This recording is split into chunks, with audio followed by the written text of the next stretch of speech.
신신의 제127화 신존재증명 4강 1부 지금 시작하겠습니다.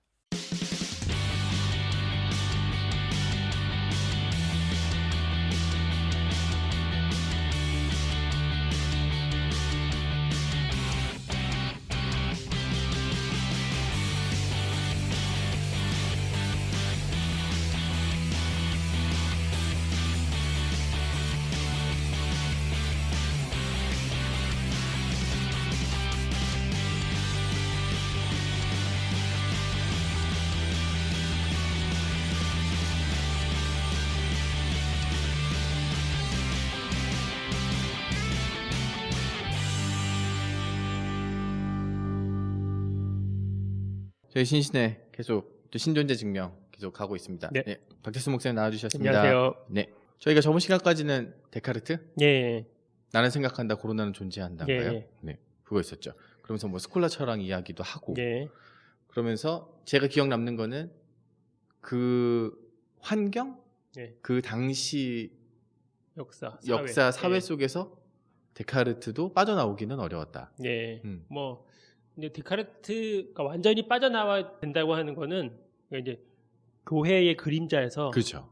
다 완전히 벗어나야 된다고 하는 입장에서 그런 거고요.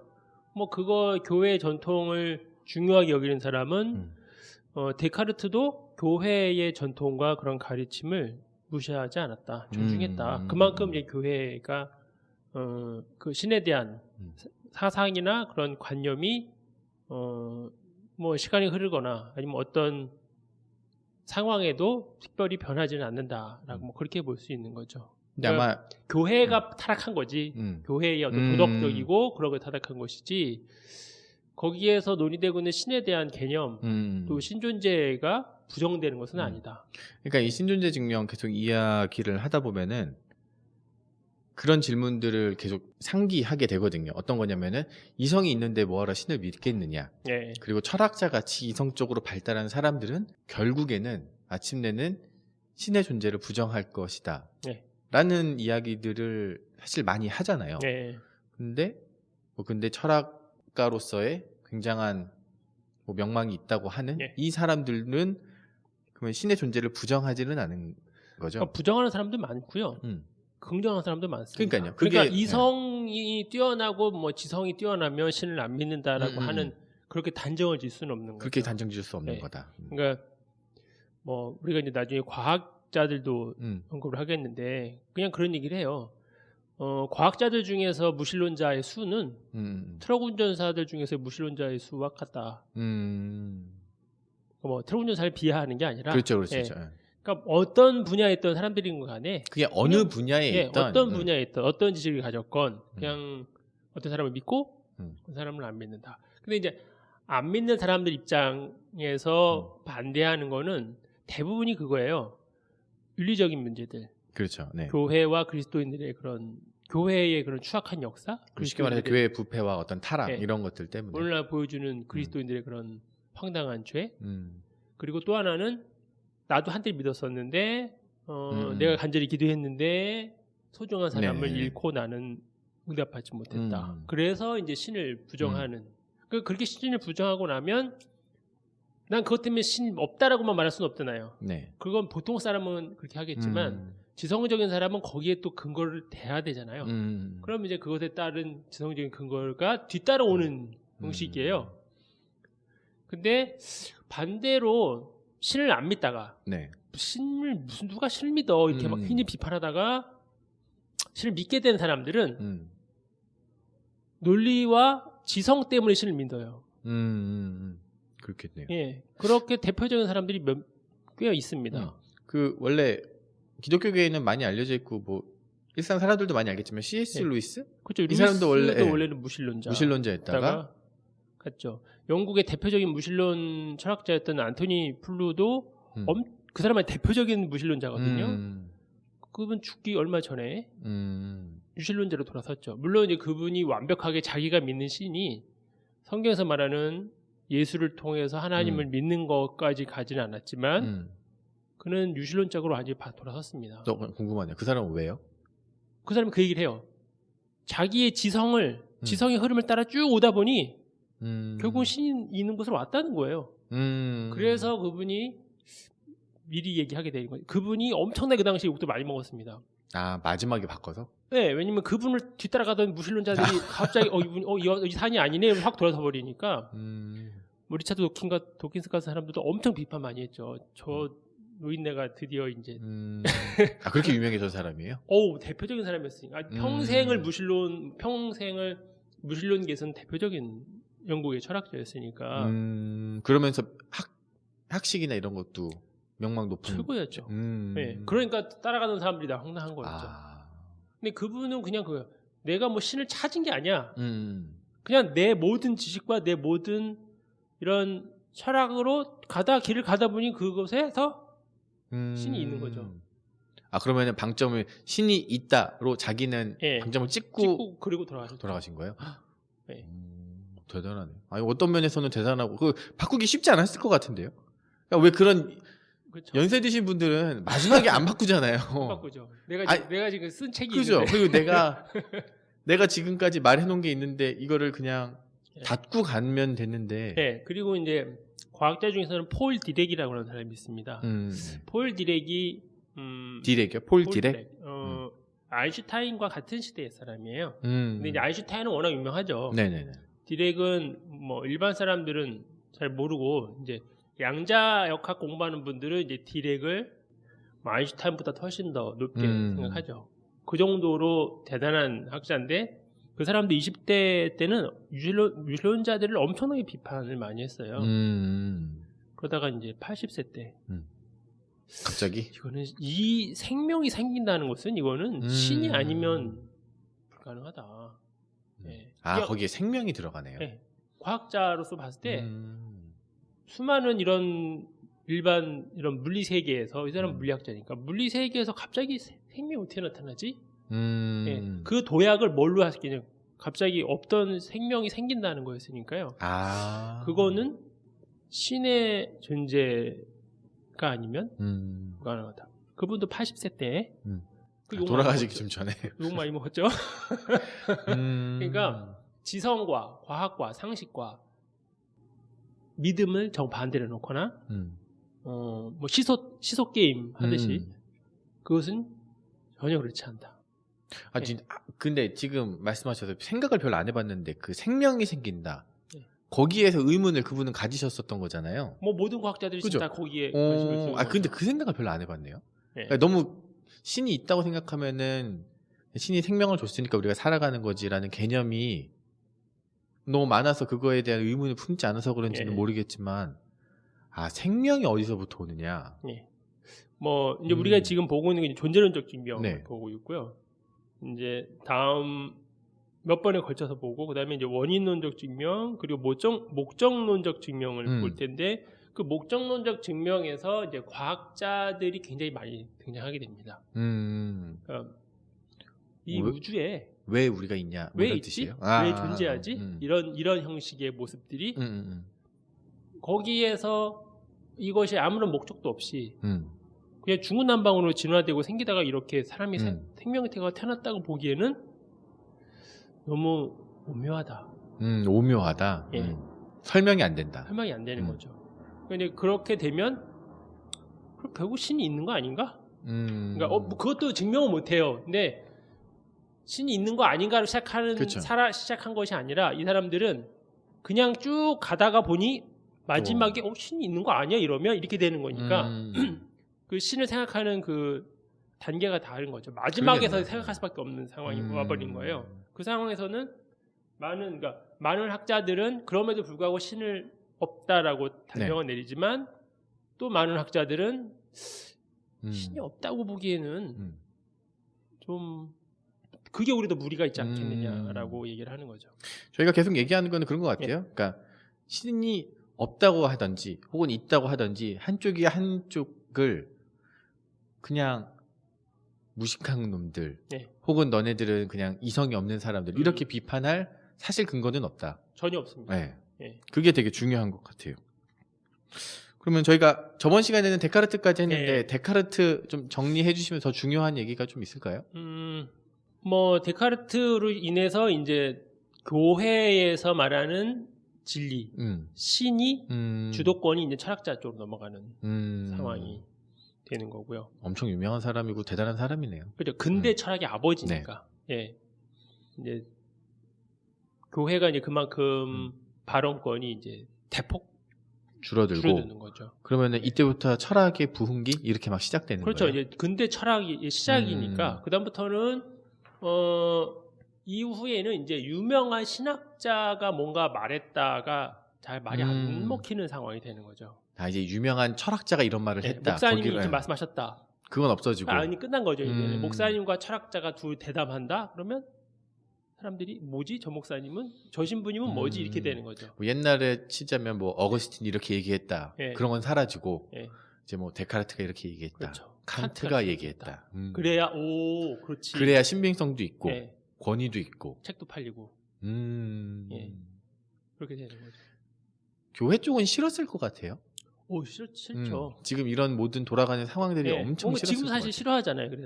그래서 뭐 이제 설교할 때 많이 배우면 그래가지고 그 말 꼭 틀린 말은 아닌데 그렇게 또 많이 하시잖아요. 뭐 이성과 지성으로 신을 말하는 것처럼 믿음으로 믿는. 이성적으로는 뭐 복음을 이해할 수 없다. 이런 말들이 지금도 있는 거 보면요. 그러니까 그 어거스틴 말을 많이 인용하죠. 알기 위해 믿는다. 그렇죠? 그러면은 뭐 당시 로마 카톨릭이니까요. 로마 카톨릭은 이거에 대한 대응은 어떻게 했어요? 데카르트가 막 이렇게 얘기하면서 인간의 이성이 막 치고 올라올 때 교황청이나 그러니까 이런 쪽에서는 이 카톨릭도 뭐 이때가 뭐 18세기니까 이제 개신교도 뭐 다 같이 이제 할 때였으니까 카톨릭도 유명한 학자들이 꽤 있습니다. 갑자기 그게 단락되는 건 아니니까. 근데 교회 안에서는 논의가 먹혀도. 많이 됐지만 교회 밖에서는 이미 이 주도권이 넘어갔고요. 넘어갔죠. 그러니까 이 거대한 이 물결의 이 흐름을 거슬른다는 것은 불가능한 거죠. 지금은 아예 다 그렇죠. 물러나서 지금 아예 이분법이 돼버렸잖아요. 어떻게 보면 교회는 믿음을 얘기하고 일반 철학과 과학은 이성을 얘기하고 이렇게 딱 분리가 됐죠. 근데 잠깐 좀 번외로 질문하자면 기독교 내부에서도 아마 가톨릭도 마찬가지인 것 같은데 어느 시점부터는 이성을 무시하지 않으면서 이성과 성경의 어떤 조화 이런 것들을 계속 책이나 출판하고 좀 이러고 있었잖아요. 뭐 아까 말씀하신 C.S. 루이스도 그랬고 좀 요즘에 대표적으로 번역이 많이 되는 거는 팀 켈러 목사님의 그 책이 되게 많이 번역이 되더라고요. 요즘에. 그러니까 왜냐면 팀 켈러 목사님이 처음에 유명해졌었던 이유가 한국어 번역으로는 하나님을 말하다? 아마 그 책으로 지금 번역이 된 것 같은데 뭐 더 리즌 폴 가신가? 아마 그 책으로 되게 유명했었거든요. 그러니까 변증법적인 책. 그래서 근데 그런 거 보면은 개신교나 가톨릭도 약간 큰 흐름에서는 이쪽 방향으로 지금 꺾어가고 있는 건지 아니면 그쪽으로도 계속 연구가 더 활발하게 진행되고 있는 건지 어떻게 생각하세요?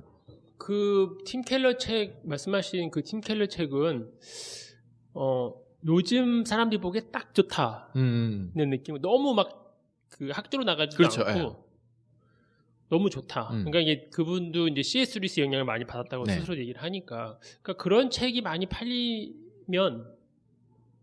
팔렸으니까 뭐 방향이 많이 좀 바뀌지 않을까 생각이 들어요. 이제 점점 사람들이 그리고 그 새로운 방법을 찾는 이유가 있거든요.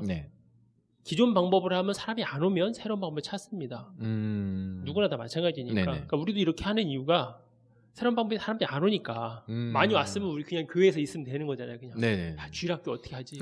성교관은 어떻게 짓지? 이런 고민했을 텐데 사람이 안 오니까 이런 거를 하는 거 아니에요.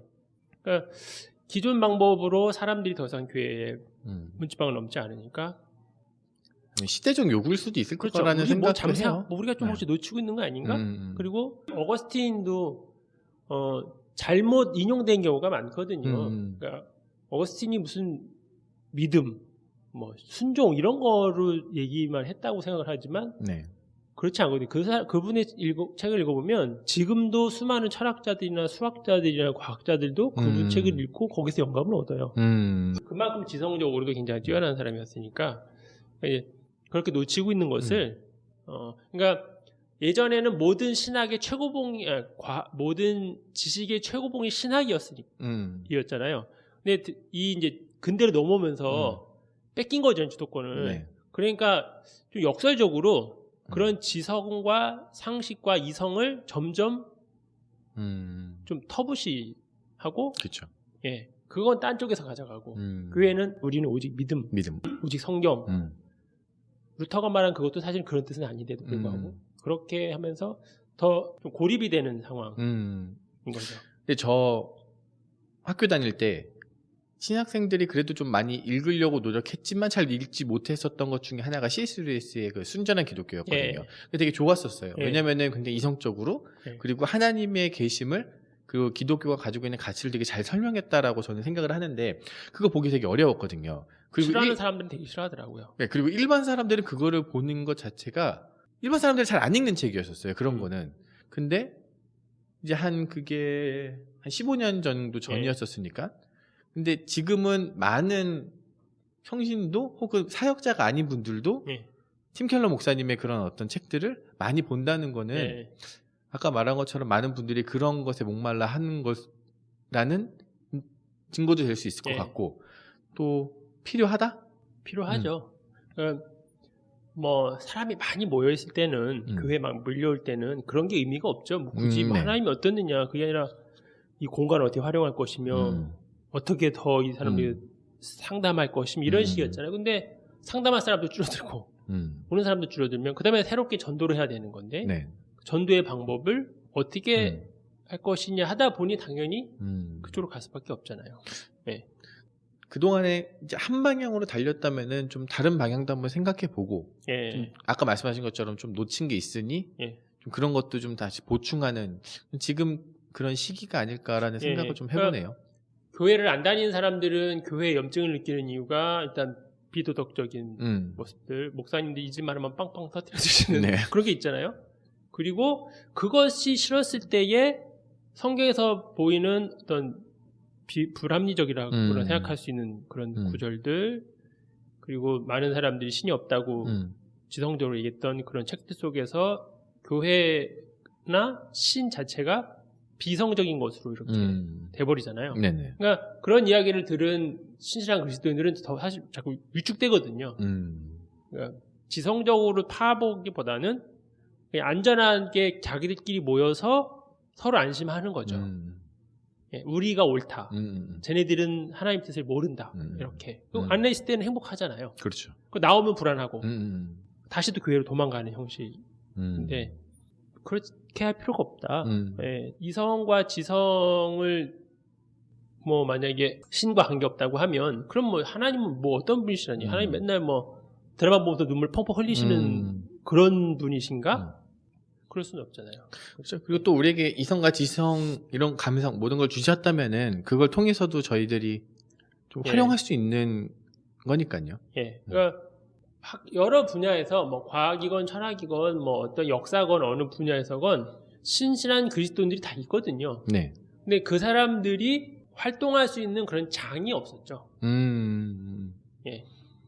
본인들이 가지고 있는 그 분야를 통해서 하나님을 설명할 수 있던 공간도 없었고 그렇죠. 사실 그럴 필요도 없었었고 그럴 필요도 없고 그리고 또 어떤 면에 있어서는 흔히 말하는 담임 목사님이 하셨던 얘기랑 조금 결이 다른 이야기를 하게 되면 굉장히 그게 그쵸. 문제가 불경스러워지거나 이렇게 느껴지니까요. 그러니까 학자는 아무래도 좀 더 자유롭게 얘기를 해야 되는데 그것이 이제 많이 차단이 되다 보니까 그 사람들도 뭐 내가 입 달고 있으면 편한데 굳이 내가 왜 얘기를 해야 하지? 이렇게 긁어부스럼 낼 필요가 뭐 있나? 예. 뭐 이렇게 생각할 수도 있는 거죠. 다시 한번 말하지만 우리가 신을 믿는 것 그리고 또 기독교 입장에서 하나님을 찾는 것은 그렇게 뭐 비이성적인 것이 아니다. 이성적이다. 이성적이다. 매우 이성적이다. 매우 이성적이다. 좋습니다. 매우 이성적이다. 그러니 매우 과학적이다. 매우 과학적이다. 거기까지는 그렇고 그런 것을 좀 저희가 유념했으면 좋겠습니다.